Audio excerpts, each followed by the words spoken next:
On today's show, Frank Vogel has officially interviewed for the Houston Rockets head coaching position. Kenny Atkinson is on deck, and Nick Nurse had some pretty spicy commentary after the Toronto Raptors loss in the play-in tournament. Plus, the other latest controversy for the Rockets, the ESPN mock draft has the Rockets taking Brandon Miller over Scoot Henderson at number 2. Why that would be an absolutely horrible decision for this Rockets franchise. And then some news and notes from around the NBA that do impact Houston. All that and more coming up right here at Locked On Rockets. This is Mission Control, Houston. Ignition sequence start. The Houston Rockets select Jalen Green, Alperen Sengun, and Jabari Smith Jr. T-minus 15 seconds. Guidance is internal. Every time I step on that floor, I'm coming. Hey, Houston fans, I am so happy. You're getting somebody who's going to come in with a chip on their shoulder, somebody who's going to come in and compete from day one. 6, 5, 4, 3, 2, 1.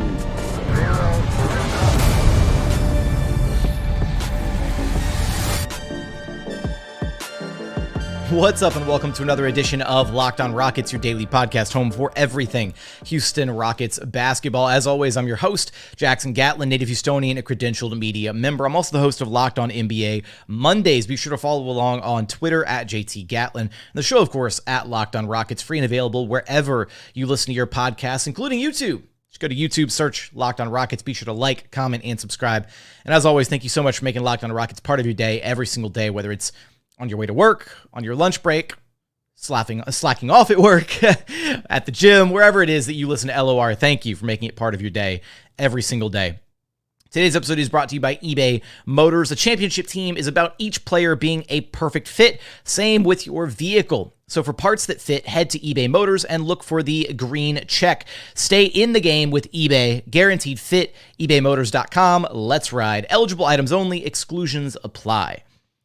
A lot of news to get to today. I kind of thought that, going into the offseason, there'd be some slow news days for the Rockets, and it hasn't happened quite just yet. Rockets are not missing a beat at all with this head coaching search. So we've got some updates on Frank Vogel, Kenny Atkinson, and Nick Nurse as far as some of the candidates near the top of the Houston Rockets coaching list. We'll also take a look at some draft talk, the latest scuttlebutt coming out of ESPN with Brandon Miller being selected number 2 overall in their most recent mock draft, and why that would be a mistake, why the Rockets shouldn't go Brandon Miller number 2 overall, regardless of the thought process that ESPN put into it, and then just some news and notes from elsewhere around the NBA. So let's start with the head coaching stuff. Frank Vogel has officially interviewed for the Rockets head coaching position, originally reported by Kelly Iko of The Athletic, and it makes sense, right? Frank Vogel is currently not with a team. There's nothing going on. He was probably the easiest candidate to get their hands on first. Ime Udoka should probably also be, a candidate that they're able to get their hands on pretty quickly, but there's probably also some vetting that the Houston Rockets organization has to do centered around Ime Udoka before they sit down and decide that they're going to conduct a formal interview with him. So I'm assuming that's probably why it's taken a little bit longer to hear about any news regarding an Ime interview. But look, I think the reaction from Rockets fans around Frank Vogel, and maybe even myself to an extent, has been a little unwarranted, right? Frank Vogel's a good coach. He is, right? He's had some serious success as a head coach. He's a championship caliber head coach. I just think that my biggest reservation about him, right, is he would absolutely be the kind of guy that would, sorry, my nose is all itchy all of a sudden, and I'm trying not to scratch with my hand over the microphone, but anyways, fun for the YouTube viewers.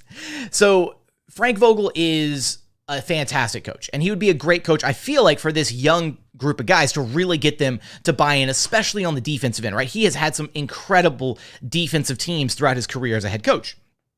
And he won, a championship with the best defense in the NBA that year with the Lakers. They were far and above the best defense in the NBA before the COVID season happened and before things got shut down and before moving to the Disney bubble, all that.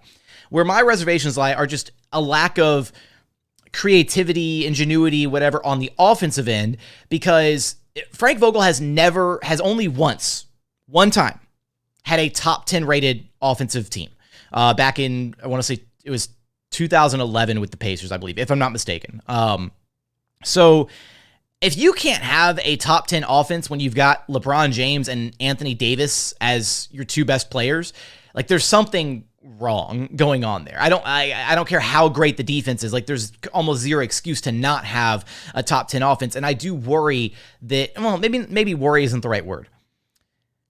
I want to see Jalen and Jabari and Sengun and possibly KPJ if he's still around. I want to see those guys have a coach that can really tap into something special for them offensively. Because I think, and this is what a lot of us thought going into last year's season, was that there is a lot of talent, a lot of promise with this core group that the Rockets have offensively, right? There's a lot of talent there, and this entire year, we just were super frustrated with the lack of creativity on offense, right? The lack of a direction, the lack of hierarchy. This Rockets team should probably be like a middle-of-the-pack offensive team at worst with all the different offensive weapons that they have. Defensively, it's a completely different discussion.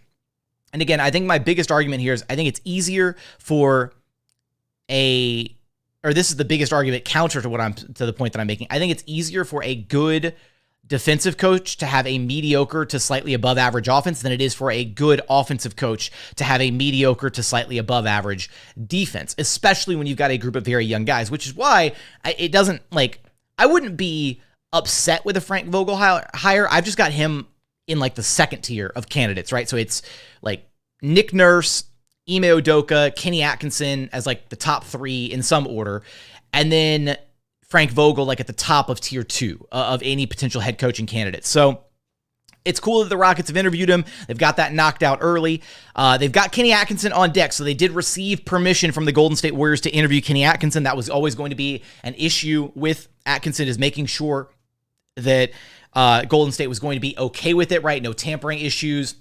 Same thing that Sacramento had to do last season with Mike Brown when they wanted to interview him. They had to reach out, ask for permission, all that stuff. So the Rockets have received that permission. And then on top of that, they've got Kenny Atkinson in the pipeline, ready to interview him a little bit further down the line. They also potentially will have Nick Nurse, because there were some pretty spicy comments that Nick Nurse decided to share in his post-game, not post-game presser, I apologize, his end-of-season exit interview for the Toronto Raptors. We're going to revisit those comments as well as the latest scuttlebutt about the NBA draft, Scoot Henderson versus Brandon Miller at the top of the draft, possibly for the Houston Rockets. We're going to get there in just one moment, but first, today's episode is brought to you by eBay Motors. For a championship team, it's all about making sure every player is a perfect fit. It's the same when it comes to your vehicle. Every part needs to fit just right. So the next time you need parts and accessories, head to eBay Motors. With eBay Guaranteed Fit, you can be sure every part you need fits exactly right the first time around. Just add your ride to My Garage and look for the green check to know that the part will fit your vehicle, or you get your money back. Because just like in sports, confidence is the name of the game when you shop on eBay Motors. And with over 122 million parts to choose from, you'll be back in the game in no time. After all, it's easy to bring home a win when the right parts are guaranteed. Get the right parts, the right fit, and the right prices on ebaymotors.com. Let's ride. Eligible items only. Exclusions apply. And continuing on here at Locked On Rockets, your daily podcast home for everything Houston Rockets basketball. Now, I realize as I'm getting used to these new graphics for the visual side of thing, the YouTube side, I have the Scoot Miller conversation listed second and the news around the NBA segment listed third. We're going to go out of order a little bit here because I feel like I just want to go ahead and get into the Nick Nurse commentary first, and we'll get to the Scoot Miller debate a little bit later on, as well as some of the notes that I have from around the NBA landscape. Let's get into these comments from Nick Nurse. So these comments coming out Thursday morning, so the night after or the morning after the Toronto Raptors play-in loss, the first time in NBA play-in history in the few years that the play-in tournament has existed where a 10 seed has beaten the 9th seed and moved ahead in the play-in tournament bracket. And then it happened, a little bit later with the OKC Thunder actually beating the Pelicans as a 10 seed. So it happened two historic games, I guess, in the NBA landscape. And we'll talk about that Thunder game here in just a minute because I want to make a point about what that Thunder core has accomplished. But let's start with the Nurse stuff. So here's the question and answer format. And I looked for the video. I couldn't find the video of this exchange. I wanted to just run it back, but I could not find one. So there needs to be a Jackson Gatlin up in Toronto taking video and posting it to YouTube somewhere. Anyways, here's the question. Your name came up. Adrian's name came up. Do you think conversations around the coaching staff impacted the last couple of games? Answer. I don't think so. I think it happens a lot. From my standpoint, the speculation of whether I will be back or not, I have no idea where that comes from or what I was supposed to do about that. What I thought was I needed to try and get the team or any of the players focused back on the job at hand and try to not have to answer that question every game. It started coming one after another after another. I was trying to put it to bed so we can focus on the season. Question, do you think that approach backfired? Answer, no. Question, because it kind of opened the door to all the questions. Answer, I did or you guys did? Question from the reporter. That night in Philadelphia, when you brought it up like that, so they're referencing the comments previously from Nick Nurse that we discussed here on this very podcast about where Nick Nurse was kind of, it looked like he was kind of talking like he saw the writing on the wall, like he was no longer going to be a part of the organization. Like there was some pretty heavy commentary from Nurse. So that night in Philadelphia, when you brought it up like that, it opened the door to a lot of this stuff. I'm wondering if you regret that. Nurse goes on to say, not at all. I think the door got opened weeks before, right? Question, did it? Because I think anyone here asked you I don't think anyone here asked you specifically about your future. Answer, well, was it being reported or was it not being reported? My future. Question, as far as I know, the subject wasn't raised prior to that, and in that instance in Philly, it was a pretty general question. I know the person who asked it, and I asked him about it. The way you answered it allowed some interpretations. Answer, my stance on the relationship with the front office is what I said earlier. Masai really wants to win. I really want to win. We're driving to figure out how to get back to a championship level. Again, our communication is open. This is a lot from Nick Nurse. Like, it kind of feels like he's sort of on the defensive, sort of trying to, justify some of his previous commentary. Again, there's a lot to this dynamic at play here between Nick Nurse and the Raptors and whether or not they're ultimately going to decide to move on from him. Again, 10 years in one location is a very long stint. 5 years as the head coach, that's a lot longer than many other head coaches get, right? Oftentimes we see a head coach get, 3, maybe 4 years under good circumstances. Obviously, Nick Nurse won the Raptors a title. He has had some really competitive seasons, but it's been kind of this downward sloping trend where they started on a really high note. They had another really good season, slightly below average season after that. And now they've struggled for a couple of years, right? Due to a variety of reasons. It's not anything that I think you can specifically paint as a Nick Nurse problem, but this is the life cycle of an NBA coach where eventually you just get to a point where you've probably run your course as the coach of that team, right? Whether your voice is starting to fall on deaf ears in the locker room, or maybe just a different stylistic approach is needed, maybe a different type of head coach is needed for that group of guys. It could be any variety of factors. And so for Nick Nurse to kind of have this little exchange where I really wish that I could see the video and see the reactions, because I wonder, it comes off reading it as kind of defensive, right? Where he points out, he's trying to say like, well, you guys have been pestering me about my job for so long that I was trying to give you guys one big answer and put it all to rest. And reporters are like, well, that kind of didn't work, right? Like, we started asking you more questions after you tried to bring it up. So regardless of what it ultimately means, I think that the way that the Raptors lost here in the play-in was tough. They missed so many free throws. They basically, the Raptors choked in like the worst way possible. Pascal Siakam with a chance to tie things up at the end of regulation, missing 2 out of 3 free throws at the end of the game. Just across the board, like there's certain things that you can point to that are very clearly, oh yeah, like the coach is kind of dropping the ball here. And there's other things that you point to and you're like, damn, the players really just aren't delivering. And I think that in that game, Raptors-Bulls for the play-in seed out east, I think the players dropped the ball quite a bit in that game. Again, the free throw shooting was just awful. It's really tough to win a game when you miss that many free throws in a given game. I want to say it was like they missed like 18 free throws or something. What was it? Oh yeah, 18 free throws. 18 of 36 from the free throw line. Like that is just including the clutch free throws at the end of the game by Siakam that missed. So yeah, and Zach LaVine with a huge second half was really hard to slow down. So it really does look like Nick Nurse may be on his way out as the Raptors head coach. And you already know the Houston Rockets are going to be one of the very first teams lined up and trying to request an interview. And again, as far as the argument for why would Nick Nurse pick the rebuilding Houston Rockets, because it sounds like he needs a break. Everything that we've heard when he talks about where he's at mentally, revisiting, taking a few weeks this offseason, talking about goals, aspirations, all that, it's really a lot to be in the position of championship or bust for that many years, right? To have the bar set so incredibly high. We should know, if you were a Rockets fan throughout the James Harden era, you know exactly what that felt like, right? Every single year coming in with the bar being championship or bust, because that's what it was for the Rockets for a number of years. And eventually you just get to a point where that level of expectations is exhausting.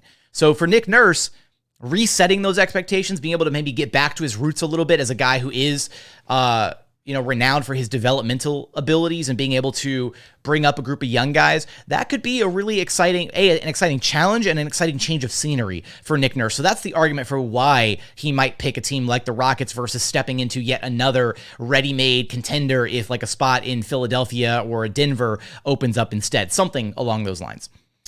Also, around the NBA landscape, so a couple other little news and notes from the NBA landscape, play-in tournaments, whatever.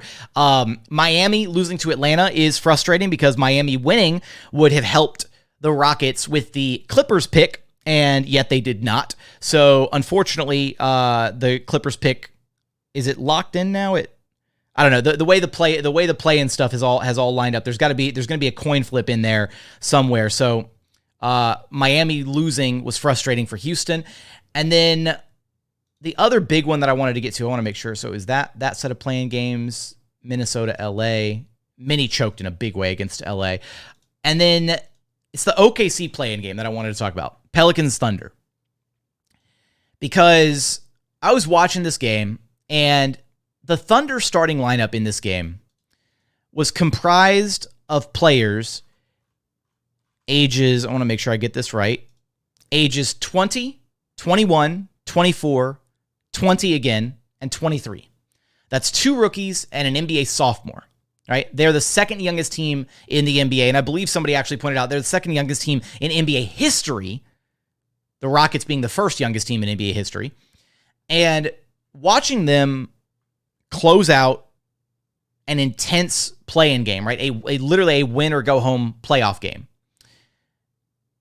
on the road against a good Pelicans team. It really made me go, you know what? Like, I don't want to hear youth as an excuse for this Rockets team. And a lot of people were incredibly quick to jump into my mentions on social media and mention, oh, well, they've got All-NBA Shea leading the way. Cool. Like, Shea is a fantastic player. He's probably a top 10, top 15 player in the NBA this season. Absolutely. Give Shea his flowers. He's been incredible.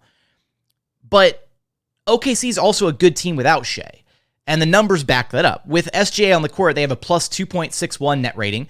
Without SGA on the court, they have a minus 2.14 net rating. So it's not like their team suddenly, and these are not like small sample sizes, right? It's not like 500 minutes without SGA or something. It's 2,400 minutes with SGA and about 1,500 minutes without SGA. So like, they are a good team even without SGA on the court because they're well coached, right? And this has been the argument with the Rockets, right, and the lack of forward progress as a team this past season is despite, and there are a lot of variables to consider, right, roster construction, all that, but it's not like the OKC Thunder have this, like, swath of veterans who are helping to buoy the ship and they're the reason for the Thunder's success. No, they're a young team and they're well coached, and that's why they're successful. It's that simple, right? Because they're successful with or without SGA on the court.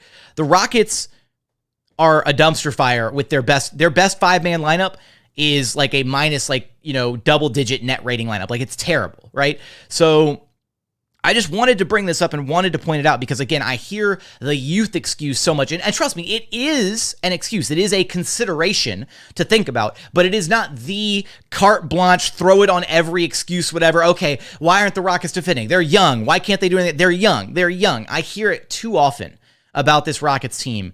as an excuse for why certain things haven't happened. And the biggest one has been an attempt to try and excuse the coaching job that Stephen Silas had done with this team. I do fully agree that Stephen Silas was, had his hands wrapped behind his back to certain degrees, right? The lack of a true point guard on this team, the overall youth on this team, the lack of veteran pieces on this team. Yes, all of that. Kevin Porter Jr. at point guard. There are a lot of considerations to make about this team as it relates to their ability to achieve or not achieve success just this past season and throughout the rebuild at large.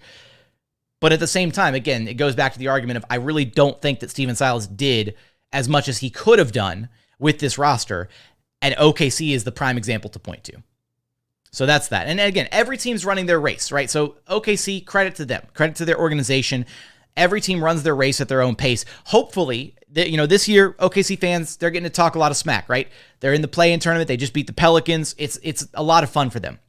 Hopefully the Rockets are in that position next year, right? Hopefully the Rockets take a significant step forward next year, and Rockets fans are able to get back on their platform and grab their megaphones and talk smack on social media, because we know from the James Harden years, that's one of the things that Rockets fans are really good at doing, is talking smack when the team is actually good. So that's one of the things I'm definitely looking forward to as this team tries to get back to its winning tendencies starting next season. Coming up, I do want to dive into the latest scuttlebutt about the NBA draft. Scoot Henderson versus Brandon Miller at the number 2 overall pick for the Houston Rockets. Why it doesn't make sense to take Brandon Miller number 2 overall. We're going to get there in just one moment. But first, today's episode is brought to you by FanDuel. Grand slams, no-hitters, and double plays are back, and there's no better place to get in on the MLB action than FanDuel, America's #1 sportsbook. That's because right now, new customers can step up to the plate with a no-sweat first bet up to $1,000. Just go to FanDuel.com/lockedon, sign up, place your first bet, and get up to $1,000 back in bonus bets if you don't win. What are you going to make as your first bet over on FanDuel? Would it be Alex Bregman to pick up right where he left off with his last home run? How about Framber Valdez and his next count of strikeouts? Build an SGP with your favorite matchup of the day. So many options over at FanDuel. So don't miss your chance to get a no-sweat first bet up to $1,000 when you join FanDuel today. Just go to FanDuel.com/lockedon to sign up. FanDuel, official partner of Major League Baseball. And final segment here at Locked On Rockets, your daily podcast home for everything Houston Rockets basketball. So as I was transitioning from segment 2 to segment 3, literally as I'm recording this podcast, the news was shared by Jonathan Fagan of the Houston Chronicle that the Houston Rockets have also received permission to interview Sam Cassell. So that's yet another candidate that the Houston Rockets are reaching out to, interviewing. They are casting a very, very wide net during this head coaching search. I would put Sam Cassell probably in the same tier as the Frank Vogel tier of coaches, so the B tier of possible head coaches for the Rockets, but lower than Vogel, if only because Sam Cassell doesn't have the prior head coaching experience, but I feel like his extensive experience as an assistant coach, as well as his previous experience as an NBA player, and just who I know Sam to be from talking about Sam with other like NBA heads, ex-players, Matt Bullard, Vernon Maxwell. I think Sam's personality would suit a head coaching role incredibly well, even though he would be yet another rookie head coach for the Rockets. That would be probably a risky play, but one that was maybe a little bit less risky than a true green around the gills Stephen Silas hire back in 2020. So that's worth mentioning here at the top of segment 3. Now we can get into our little draft debate, Scoot Henderson versus Brandon Miller. And I'm curious, give me your thoughts in the YouTube comments. How do you feel about Scoot Henderson versus Brandon Miller? Because to me, it's not even close. Like when all the scuttlebutt started to happen and people were like, oh, Brandon Miller, he might be the number 2 overall pick in the draft. Some concerns about Scoot Henderson. I just don't see it, right? So, and to me, the Rockets electing to take Brandon Miller number 2 would potentially signal a lot of really concerning things. And to me, there's a lot of things that could potentially impact this decision this offseason for the Rockets that ultimately shouldn't. Like, whether it's maybe it's because they feel they've already got their point guard of the future with KPJ. That shouldn't impact the decision. That would probably be the scariest impact, but that shouldn't impact the decision. Whether it's because they know that with absolute certainty James Harden is coming back this offseason, and they're like, oh, we're going to have James coming back to Houston. We're not going to draft Scoot Henderson because we want James Harden running the show. That would be terrifying and shouldn't be the reason to pass on Scoot Henderson if you get the number 2 overall pick. There are a variety of, even so much as to say, oh, well, how, could Scoot and Jalen coexist? Find out. Draft them and find out, right? Draft Scoot Henderson and find out if he can coexist. First off, I think he absolutely can coexist with Jalen. I think he would make Jalen's life so much easier. That backcourt right there has the potential to one day be the best backcourt in the entire NBA. Scoot Henderson, Jalen Green. Absolutely. You've got a, possible superstar level talent in Jalen Green as a 2-guard prospect, going into his 3rd NBA season. And you've got one of the best point guard prospects in recent memory in Scoot Henderson. And the biggest knock that I constantly see on Scoot Henderson is his shooting. Oh, he can't shoot the ball. First off, he could shoot the ball a little bit. Like his 3-point shot was actually getting better for a significant portion of the G League season. And then it kind of faltered again. And the numbers started to take another dip as the season wound down. But the thing that so many different draft experts and scouts and whatever like to point to, and that I try to emphasize when discussing Scoot Henderson with anybody, is he is a good mid-range shooter and a good free throw shooter. And traditionally, being a good free throw and good mid-range shooter usually translates into being a good 3-point shooter at some point in time, right? It's not like there's anything mechanically wrong with his shot. It's not like he's just got a broken shot and can't shoot from anywhere on the floor. It's just like the 3-point range. He hasn't quite extended his good mid-range shooting out to the 3-point line. That's it. That's the only concern. And that's the only knock on his game. Like, everything else is so absurdly good. He's got this insane feel for the game. He understands how to manipulate defenses as a point guard. He understands how to get his teammates involved. He doesn't have this, even though he's got the ability as a scorer, as a scoring threat himself to go out there and he could rack up 30 points a night if he wanted to, he very much is intentional about getting his teammates involved, setting them up, running the show. Like, he is very much a point guard through and through, right? Being a point guard at times is just, it's like this. We were doing a Rockets watch the other day, and good friend of the program here at Locked on Rockets, and one of my fellow co-hosts over at Rockets Watch, Roosh Williams, right? He pointed out being a point guard is like this innate ability. Like, you pretty much, you either have it or you don't, right? It's like the understanding, the ability to manipulate things and set guys up and read the defense and using your eyes, your body, your threat to score, like using all these different tools in your bag to set up your teammates, right? To run the show, putting guys in the right spots, either by directing them, like pointing them, telling them where to go, or directing them with your eyes, right? Setting things up for your team. And Scoot Henderson has all that on lock. He would be immediately the best point guard the Houston Rockets have had since Chris Paul and James Harden. Like, that's not, I don't think that's a stretch to say that. So what I'm worried about, though, is for all those reasons that I laid out at the top, right? Some of the other considerations that the Rockets have to make this offseason, I'm worried that they're going to take the fit into consideration. Because Brandon Miller would be an incredible fit, right? 6'9", 6'10", lengthy forward, can shoot the ball, fluid, has some wiggle to his game, can create, can put the ball on the floor, can do a little bit of everything, right? Shades of Paul George in his game. But to me, passing on what is a possible franchise-altering talent like Scoot Henderson, a guy who could be your engine, right? And we've brought up this term a lot here at Locked on Rockets, is the Rockets still don't have an offensive engine. Sengun might be able to be your offensive engine, but Scoot Henderson could absolutely be your offensive engine, right? The straw that stirs the drink for the team. And the Rockets don't have that guy yet, right? If they did have that guy, then maybe I'd say, okay, Brandon Miller, like, it's not like, and I want to backtrack for a second and say, it's not like there's this gaping chasm of talent between Scoot Henderson and Brandon Miller. It's not like the Rockets would be idiots to draft Brandon Miller at number 2 and let Scoot fall to 3.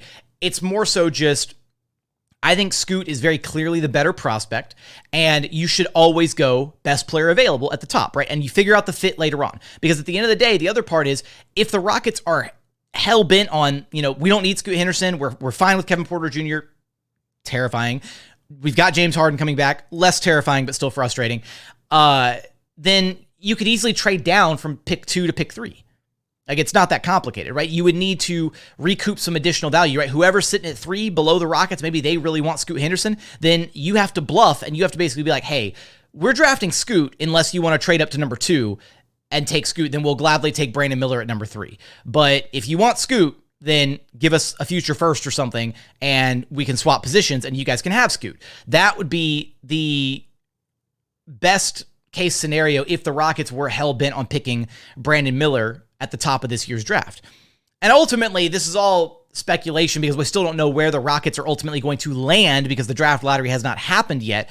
But some of the mental gymnastics and whatever from ESPN as to why the Rockets would go Brandon Miller number 2 just seem funny to me, because in the justification for why they would take Brandon Miller number 2, it basically boiled down to, well, they've got their backcourt, they've got their guards in Jalen Green and Kevin Porter Jr., and nobody on the team can shoot the ball, so they need some shooting, they need some size, some defense. Brandon Miller gives them that. It's like, okay, cool.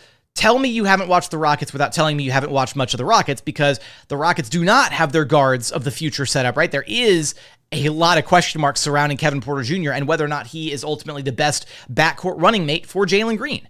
So no, it's not like a foregone conclusion that, hey, the Rockets, they're set. They've got their guards. They don't need to draft another guard. Let Scoot fall to the third team.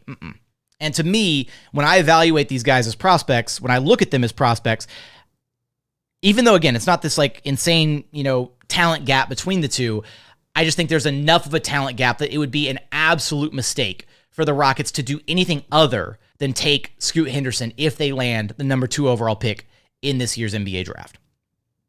I want Scoot Henderson. I want him in the worst way. If I had, and the other thing to think about, right, is if you're taking Scoot Henderson, there's a lot of considerations on this front. And I'm probably not even going to be able to unpack all of them in this segment, but I want to get to as many of them as I can. I don't think there's a world where like Scoot Henderson and James Harden coexist. I don't think there's a world where Scoot Henderson and Kevin Porter Jr. coexist. I think that one is slightly more likely, but given the comments from Rafael Stone about wanting to bring in veterans, wanting to bring in, some pieces to plug the holes of this roster, whatever, the one spot on the Rockets floor that you can point to that would be the easiest plug-and-play spot for a veteran is the small forward position. So if you draft Scoot Henderson, you need to let him be your starting point guard. You need to let him run the show. He needs the reps to get up to the NBA speed. There's going to be lots of bumps and bruises, right? There's going to be some moments where it looks incredible, and there's going to be moments where it looks awful. That's what you have to do if you're going to draft a talent like that. You want to let them blossom and flourish as NBA players. You've got to give them the reps. So if they take Scoot Henderson, if they put him at the 1, they keep Jalen at the 2, they still have Jabari at the 4. Let's just say Sengun is still there at the 5. Although Şengün's position at the 5 could also be a position that's in flux. We're bringing in a veteran 5 with some defensive prowess, whatever, to help this Rockets team might be the direction that they ultimately go this offseason. I'd hate to see Sengun traded, but given the lack of confidence that we've seen about the organization and the direction that they may or may not want to go with him, it's a possibility at this point. But that small forward spot, let's say Sengun is here, right? That small forward spot is the easiest spot to go grab a 3-and-D veteran and plug them into that spot, whether it's a Cam Johnson, whether it's a Grant Williams, whoever it may be, right? That is the easiest plug-and-play spot. You lose that spot if you put Kevin Porter Jr. there. If you move him back to the wing and you run out a Jalen Scoot perimeter lineup, then you lose that spot. You lose the ability to add any veteran presence to your starting lineup, and that's been a big talking point for Rafael Stone. So I think it's going to happen. I don't necessarily, again, like the idea of running Scoot Henderson and Kevin Porter Jr. side by side. I definitely don't like the idea of running Scoot Henderson alongside of James Harden, because James isn't going to change his play style, this many years into who he is as an NBA player. He's not going to suddenly play off ball to Scoot Henderson so Scoot Henderson can get his reps and make his mistakes, get his turnovers, have his games where he's, looks incredible, have his games where he looks awful. That's not going to happen. So I think if you're saying, if you get the number 2 overall pick, you have a big decision to make, right? Wemby fits into anything, right? You throw Wemby out there and he can play the 4 next to Alp, and then he can play the 4 next to Alp on offense, on defense. He's your 5, he's your weak side shot blocker, all that stuff.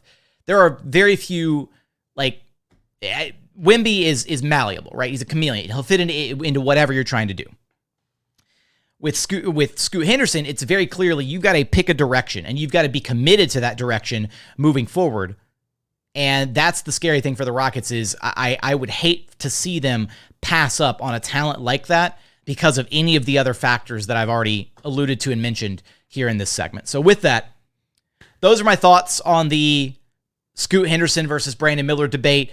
I want to know your thoughts, right? Am I completely off base here? Again, I'm not trying to like undersell Brandon Miller. I think he's going to be a really, really solid player. And I think he's got a lot of top end talent. I can't personally put him above Scoot Henderson on my big board, as to whether or not the Rockets should consider taking him over a prospect like Scoot Henderson, who again answers one of the biggest questions for this Rockets team, which is the point guard position.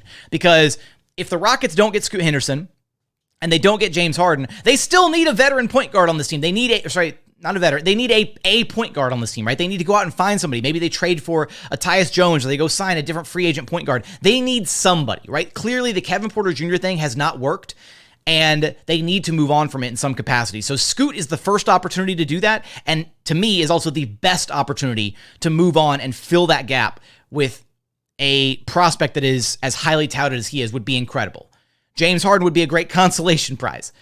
And then a Tyus Jones possibly trading for a guy like that this offseason could be another route that the Rockets ultimately go. But they need an answer at the point guard spot. The answer is not going to be Kevin Porter Jr. next season. I would venture to guess right now that KPJ is not the starting point guard next season for the Rockets. And if he is, it means the offseason has gone horribly, horribly wrong to where they struck out on every possible available starting point guard replacement for KPJ this offseason.